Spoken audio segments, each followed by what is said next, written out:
नमस्कार, माझं नाव सुशीला. माझ्या चॅनलला तुमचं मनापासून खूप खूप स्वागत आहे. आज मी तुमच्यासाठी नवीन रेसिपी घेऊन येते. ती म्हणजे कुठली? कोकणामधली म्हणजे पातोळ्याची रेसिपी. तर पातोळ्या ह्या कशा बनतात हे तुम्ही नक्कीच बघा आणि नक्की ट्राय करा. माझी व्हिडिओ नेहमी बघतात तुमचे खूप खूप सारे धन्यवाद. चला, नागपंचमीचे तुम्हाला खूप साऱ्या शुभेच्छा. चला आता आपण रेसिपीला सुरुवात करूया. तर मी कढई गरम करायला ठेवलेली आहे. त्याच्यामध्ये 1 चम्मच तूप टाकून घेते. तर हे आपल्या सर्वीकडनं पसरून घ्यायचं आहे कढईमध्ये, ताकी आपल्याला खोबरं हे खाली चिटकणार नाही. सर्व बाजूने आपल्याला करून घ्यायचं आहे. हे टाकले गरम तूप टाकून ठेवलं 1 चम्मच आणि त्याच्यामध्ये आता आपल्याला हे खोबरं किसलेलं घ्यायचं आहे, ओलं नारळाचं. आणि हे नारळ आपली एक नारळ मी घेतलेलं आहे कंप्लीट. तुमच्या ह्याच्यावर तुम्ही 1 वाटी घेऊ शकता किंवा 2 नारळाचं सुद्धा बनवू शकता. आणि हे आपल्याला एकसारखं परतून घ्यायचं आहे. याच्यात पाणी वगैरे काही टाकायचं नाही. थोडंसं तांबडं करून घ्यायचं तर आपल्याला परतून घ्यायचं आहे. तर हे बघा, संपूर्ण सुकं खोबरं आपलं झालेलं आहे. कारण यात कच्चापणा असतो नारळामधला, तो सर्व निघून जातो. तर आता आपण त्याच्यामध्ये टाकणार आहे गोळ. तर हा 1 वाटी मी गोळ घेतलेला आहे, किसून घेतलेला आहे. तो आपण याच्यामध्ये टाकणार आहे सर्व.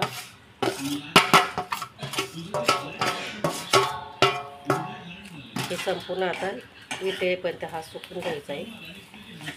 आणि त्याचबरोबर आता मी 1 चम्मच वेलची पावडर टाकणार आहे. ही वेलची पावडर 1 चम्मच टाकून घ्यायची त्याच्यामध्ये.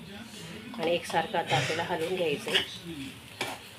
हे एकदम थोडं कोरडं जास्त पाणीसारखं करायचं नाही, तर सारण आपलं सर्व बाहेर निघेल. एकसारखं परतून घ्यायचं आहे. तर हे बघा, सुक्कं झालेलं आपला गोळ अगदी शोषून घेतलेलं आहे. तर आता आपण हे एका बाउलमधले काढून घेऊया.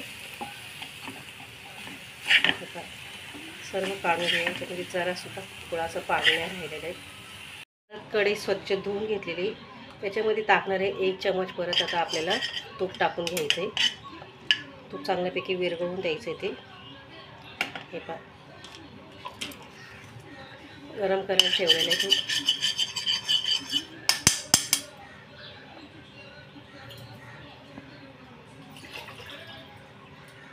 आणि आता ग्लास आपण याच्यामध्ये पाणी टाकून घेणार आहे.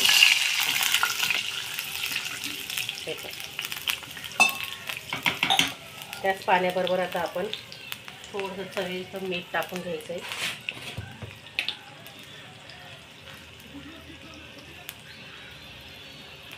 आता चम्मच आपल्याला आता मीठ घालून घ्यायचं आहे. मिठाने पिठाला अगदी छानपैकी चव लागते. आणि एक उकळी सुद्धा येईपर्यंत आता आपल्याला, तर मी हे 1 वाटी पीठ घेतलेलं आहे, तांदळाचं पीठ घेतलेलं आहे. हे तुम्ही पाहिजे असं, तुम्हाला 2 वाटी घ्यायची असेल 2 वाटी घेऊ शकता ते. आणि 1 चम्मच तूप टाकायचं, त्याच्यामध्ये थोडंसं चवीपुरतं मीठ टाकायचं. तर आता हे पाणी आता आपलं गरम झालेलं आहे त्याच्यामध्ये. हे बघा, आणि त्याच्यामध्ये आता आपण टाकणार आहे लगेच हे पीठ. एकसारखं आता आपल्याला हलवून घ्यायचं आहे. हे बघा, आता आपले पीठ काढलं आहे. तर एका ताटामध्ये आपण हे सर्व पीठ काढून घ्यायचं आहे.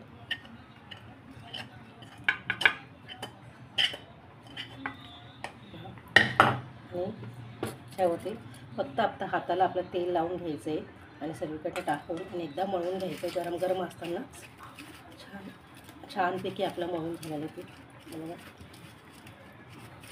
गरम असतानाच मळून घ्यायचं याला.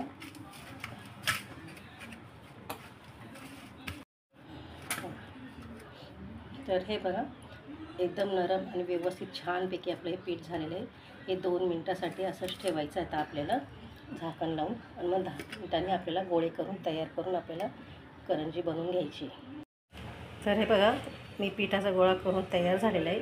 तर आता आपल्याला 1 गोळा याच्यातनं काढून आणि बनवायचं आहे पारी. हे बघा, असं एवढ्या गोलपर्यंत आपल्याला ही पारी बनवून घ्यायची आहे. आणि आपल्याला लगेच त्याच्यावर लाटून घ्यायची.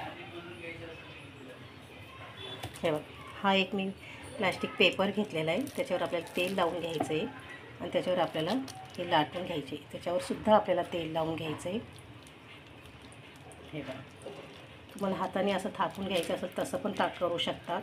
किंवा लाटणीने घ्यायचं असेल ते पण करू शकता. आणि त्याच्यावर मी हा एक दुसरा पेपर ठेवलेला आहे, हे बघा. आणि याच्यावर आता मी लाटणं फिरून घेणार आहे आणि छोटीशी आपल्याला बारीक करून घ्यायची याची.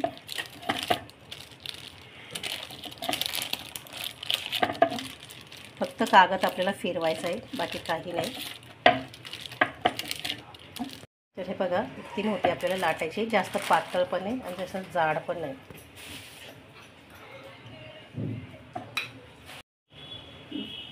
तर हे बघा आपण जे सारण केलेलं आहे ते सारण आपल्याला याच्यात टाकून घ्यायचं आहे एकसारखं. आणि सारणसुद्धा आपल्याला जास्त काही टाकायचं नाही, 1 चम्मच या 2 चम्मच, आणि ते एकसारखं असं आपल्याला करून घ्यायचं आहे, हे पहा.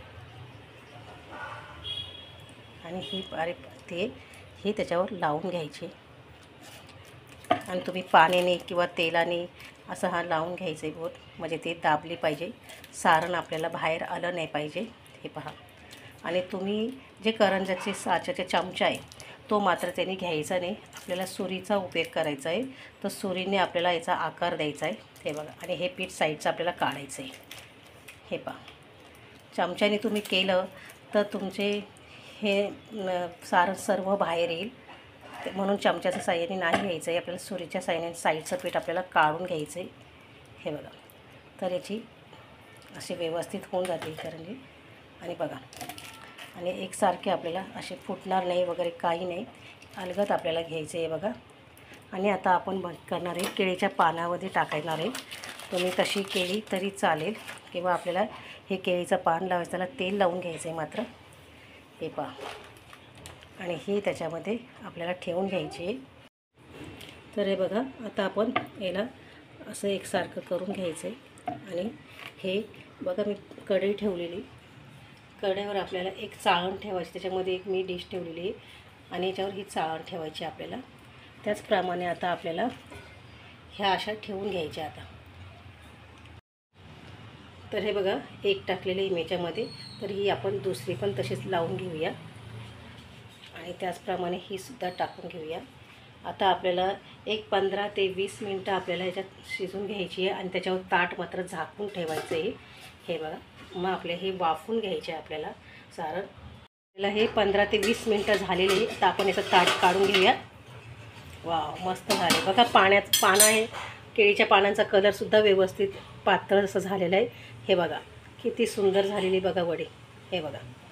हे बघा पलटीसुद्धा होऊ शकते. चला आता हे गरम गरम आहे, तर आपण हे खाली लगेच काढून घेऊया आणि थंड करायला ठेवूया. ही आणि आपण आता सगळे काढून घेऊया. तर ही बघा आपली रेसिपी एकदम परफेक्ट झाली, छानपैकी झालेली रेसिपी आहे. तुम्ही नक्कीच ट्राय करा आणि मला कमेंटमध्ये सांगा का तुमची ही रेसिपी कशी झाली कशी नाही. चला मग आता हे माझ्या व्हिडिओला लाईक करा, शेअर करा, सबस्क्राईब करा. तुमचे खूप खूप धन्यवाद, तुम्ही माझी व्हिडिओ बघितल्याबद्दल. परत व्हिडिओ घेऊन येईल तुमची नवीन. तोपर्यंत बाय बाय.